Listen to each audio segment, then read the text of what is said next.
अस्सलाम वालेकुम students. I know this video is too late but मैं थोड़ा सा बिज़ी थी अपने पेपर्स में, तो उसके लिए मुझे ना थोड़ा सा वीडियोस को स्किप करना पड़ा। तो हम फिर से स्टार्ट करते हैं अपनी प्लेलिस्ट को। तो इंशाल्लाह अब जो वीडियोस है ना वो आपको कंटिन्यूसली मिला करेंगी। हमने पहले इंट्रोडक्शन का एक जो है वो वीडियो बनाई थी, उसके बाद जो है वो हमने जी कैटेगरी को कंप्लीट किया। अब जो हमारा पार्ट 2 है उसमें हम वाई कैटेगरी को कंप्लीट करेंगे। हम जीआरई की लिस्ट कर रहे हैं जिसमें हमने स्टार्ट किए हुए हैं अल्फ़ाबेटिकली हम चलेंगे, लेकिन हम अल्फ़ाबेट जो है ना वो अंदर अंदर से चूज़ करेंगे ताकि हम बोर ना हो। और कुछ अल्फ़ाबेट ऐसे हैं कि जिनके बहुत ज़्यादा वर्ड्स हैं, तो वो कवर करते करते हम बोर ना हो जाए, इसलिए हम अंदर अंदर से करेंगे। लेकिन जीआरई की लिस्ट जो है वो आपको कंप्लीट करवाई जाएगी और इस तरीके से करवाएंगे कि साथ पिक्चर्स होंगी, कुछ साथ जो है जिप्स होंगे, जिसको देख के आपको उसका मीनिंग जो है वो याद रहेगा। अब जो वाई कैटेगरी है उसमें जो हमारे पास सबसे पहला वर्ड है वो है येन। येन का मीनिंग होता है डिज़ायर होना, किसी भी चीज़ का आपके अंदर किसी भी चीज़ की ख्वाहिश होना, विश होना, उसको हम कहते हैं येन। ठीक है, इसको सुन के ना हमारे माइंड में एक करेंसी भी आती है। ठीक है, तो आपने उस करेंसी के साथ इस मीनिंग को नहीं जोड़ना। अगर आप इस तरीके से याद रखो कि येन जो करेंसी है ना उसकी जो है ना वैल्यू बहुत ज़्यादा है, वो डिज़ायर हो सकती है, वो विश हो सकती है, तो इस तरह आप याद कर सकते हैं उसको। अगर आप इसके एंटोनिम की बात करें तो उसका मतलब होता है डिसलाइक करना, आप किसी चीज़ की कोई ख्वाहिश नहीं रखते हैं, आपको वो चीज़ पसंद ही नहीं है। इसका सेंटेंस देखें तो he had a yen to try cycling, मतलब कि उसको विश है कि वो साइकिलिंग कर सके, उसको शौक है इस चीज़ का, वो लाइक करता है इस चीज़ को। आई होप आपको इन हिंट से ये वर्ड याद रहेगा। सेकंड वर्ड की तरफ चलते हैं, तो सेकंड वर्ड जो है वो है ह्यूमन। ह्यूमन बेसिकली जो वर्ड है ना वो डिस्क्राइब किया गया है एक इंसान से। वो इंसान के जो एंशियंट हिस्ट्री में ना जो किंग होते थे ना उनके साथ वो आदमी होता था, उसका प्रोटेक्टर। ठीक है, बॉडीगार्ड ऑफ ब्रिटिश monarch।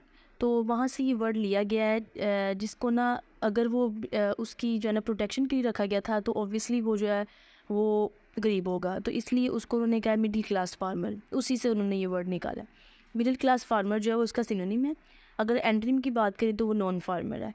अगर इसका सेंटेंस देखें, he was the son of a human, वो जो है वो एक मिडिल क्लास फार्मर है, ये उसका बेटा है।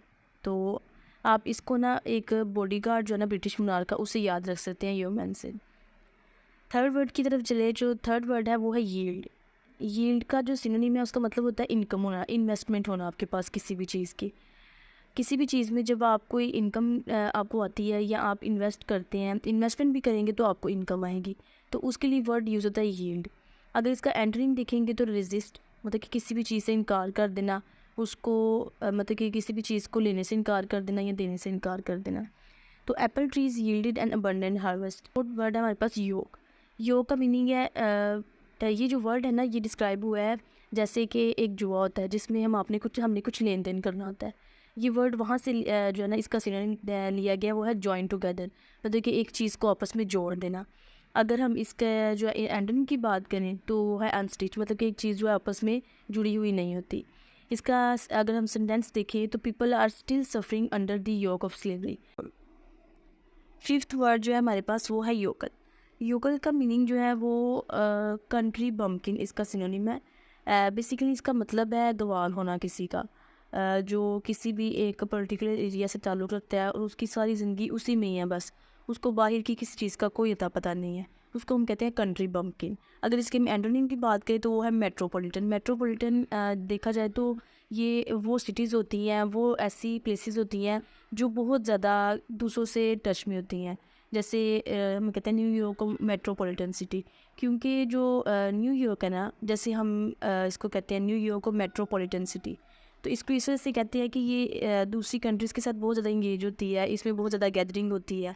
तो मेट्रोपॉलिटन से मीनिंग अगर हम किसी एक शख्स की लें तो मतलब कि वो किसी कंट्री में रहने वाला, किसी शहरी आबादी में रहने वाला पढ़ा लिखा इंसान। तो अगर हम कंट्री पम्पकिन की तरफ जाएँ तो वो है कि गंवार या देहाती इंसान। इसका अगर हम सेंटेंस देखें तो my cousin is a complete yokel, my cousin is a complete yokel that still thinks the earth is floats. इस वर्ड की तो वो हमारे पास है योर। योर का जो मतलब है ना वो है ओल्ड टाइम, किसी भी पुराने ज़माने के लोग होना या पुराने ज़माने की कोई बात। तो अगर इसका हम एंटोनिम देखें तो वो है फ्यूचर या टुमारो, बाद की बात।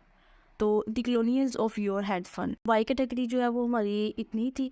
अब नेक्स्ट में इंशाल्लाह हम डब्ल्यू कैटेगरी को जो है वो डिस्कस करेंगे। वन बाय वन करके हम इन कैटेगरीज़ को कंप्लीट कर लेंगे। Thank you.